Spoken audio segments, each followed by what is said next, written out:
Outbound might be one of the coziest games that I played this year, but it also somehow turned me into a complete menace behind the wheel. Because after spending hours living my off grid camper van dreams, collecting resources, building my tiny mobile home, and just repeatedly driving into tons of trees, I have got a lot of thoughts. Outbound is basically a cozy road trip survival game where you slowly turn a camper van into a fully self sustaining home on wheels. You explore forest, mountains, campsites, abandoned landmarks, all while unlocking recipes, upgrading your tools, and constantly expanding your van little by little. And honestly, the vibe of this game grabbed me almost immediately. There's something really relaxing about driving around the world, stopping at these random campsites, lighting all the fires, finding all the gnomes, and just slowly building out your tiny home as you explore. So, after playing both solo and with multiplayer, here's my honest review of Outbound. And trust me, multiplayer completely changed how I felt about this game later on. One thing that I realized pretty quickly is that Outbound isn't really the kind of game that you beat. There's no huge story, no constant urgency, and not really some massive end goal you're racing towards. A lot of the game comes from just wandering around, finding new locations, unlocking upgrades, and gradually expanding your setup. And honestly, I think that's either going to completely click with you or it won't, because the gameplay loop is very simple. Most of your time is spent driving around the map, collecting the materials, crafting upgrades, decorating your van, and then heading back out to explore again.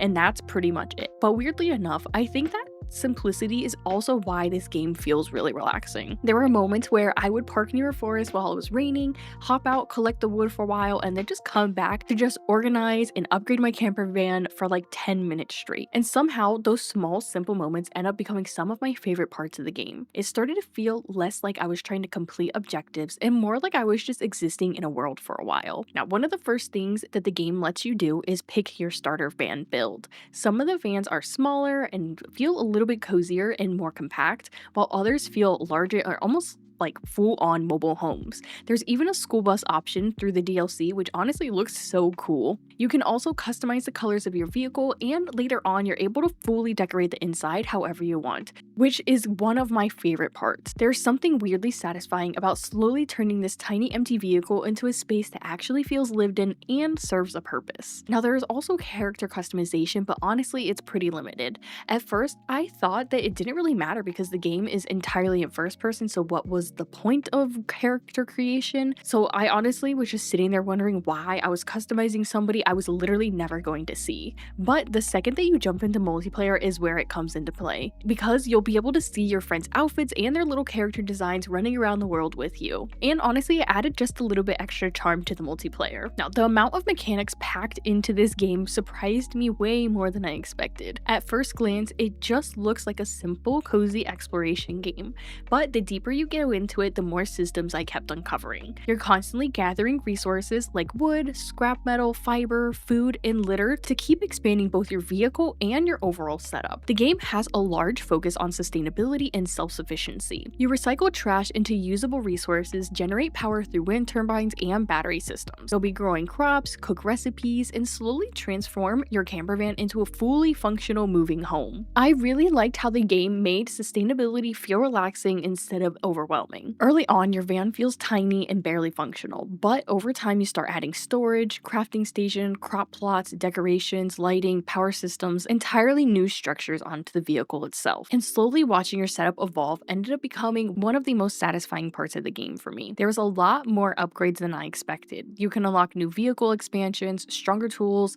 clothing upgrades, furniture recipes, farming equipment, cooking recipes. Half of the time, I'd leave to complete one objective and somehow spend 20 minutes just getting completely distracted by the random discoveries instead. The game also encourages exploration pretty heavily through the collectibles and the world interactions. There are hidden gnomes scattered throughout the world, paintings to collect, cairns to stack, campfires to discover, and larger restoration style objectives where you slowly repair parts of the world itself, like the windmills, ferries, lighthouses, and this made the world feel a lot more rewarding to explore. There's also a decent amount of environmental progression too. As you continue exploring, you gradually move through complete completely different biomes, including the coast canyons, the mountains, which help the world feel a little bit less repetitive visually over time. And while none of the mechanics individually are super deep on their own, together they create this really satisfying gameplay rhythm where you're constantly improving your setup little by little. That being said, the progression can start to feel a little grindy at times, because eventually a lot of your gameplay becomes gathering resources, driving somewhere, unlocking blueprints, and repeat, especially when you're just trying to fully upgrade your vehicle or unlock everything across the map. There were definitely moments where I felt like I was spending a lot of time just hunting for more wood, more fiber, more power just to continue progressing. But weirdly enough, I also think that the slower progression is part of this game's identity. Outbound isn't really trying to rush you. It wants you to slow down, wander off the road, get distracted by random landmarks,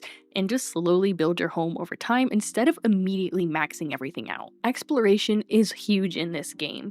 I honestly kept getting distracted the whole time. I'd be driving toward one objective and then suddenly stop because I saw a piece of wood on the ground, saw some new mushrooms, or just something that I haven't discovered before. There would be a campsite, a radio, a weird little gnome just hiding in the woods, or just a bunch of rabbits hopping around nearby. And somehow every little discovery that I found made me want to just keep exploring just a little bit longer. That curiosity is what kept pulling me back into the world, even during some of those slower moments. That said, I do think the pacing is going to be pretty hit or miss depending on the kind of player that you are. Because the game is so open-ended, there were definitely moments where I started wondering what I should actually be focusing on next. After a few hours of playing solo, I honestly started getting a little bored at times. Not because the game is bad, but because a lot of the gameplay ends up being long stretches of traversing the world, collecting resources, and just unlocking things across the map. And while the environments are nice to look at, there were some moments where the world just started to feel a little bit empty for me, especially during those long drives where not much was happening besides gathering more materials. But I will say, the second that I started playing it in multiplayer, the game honestly became way more enjoyable to me. I think that's where Outbound really shines.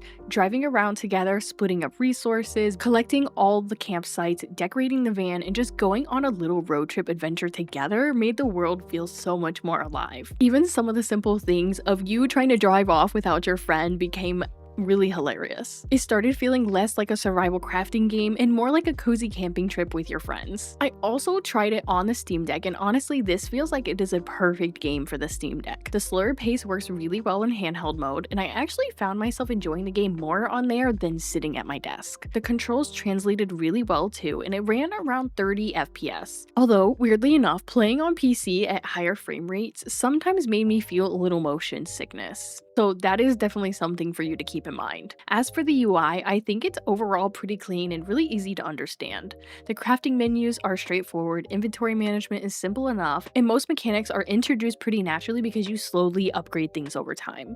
Overall, I never really struggled figuring things out in this game. Now, honestly, I think the biggest thing with Outbound is whether or not you connect with that feeling that it's trying to create, because this isn't really a fast-paced survival kind of game. It's more about slowing down, exploring nature, building your dream camper van, and getting distracted along the way. But I'll also be honest, this one I would probably recommend picking it up on a sale unless you already know that this is your kind of cozy game, especially if you are planning on playing it solo. Because while I enjoyed the atmosphere and just overall concept, there were definitely moments where the gameplay started feeling really repetitive once I spent a lot of time traversing the map, collecting resources, and unlocking the upgrades. For me personally, the game became significantly more fun once friends got involved. And that's when the world started feeling more alive and the slower pacing felt intentional instead of empty. And the whole road trip vibe definitely clicked for me then. So if you got friends to play this with, I honestly think you'll probably have a much better time. Especially if you love cozy games, camping vibes, little road trips, and just that sandbox style progression. Because at its best, Outbound creates some genuinely cozy little moments. That's kind of what makes Outbound special. So I want to hear your thoughts. Will you be playing Outbound? If so, let me know your favorite thing about the game. Now, if this video did help you decide if Outbound is a game for you or not, make sure to like and subscribe for more cozy gaming content. Until next time, so happy gaming.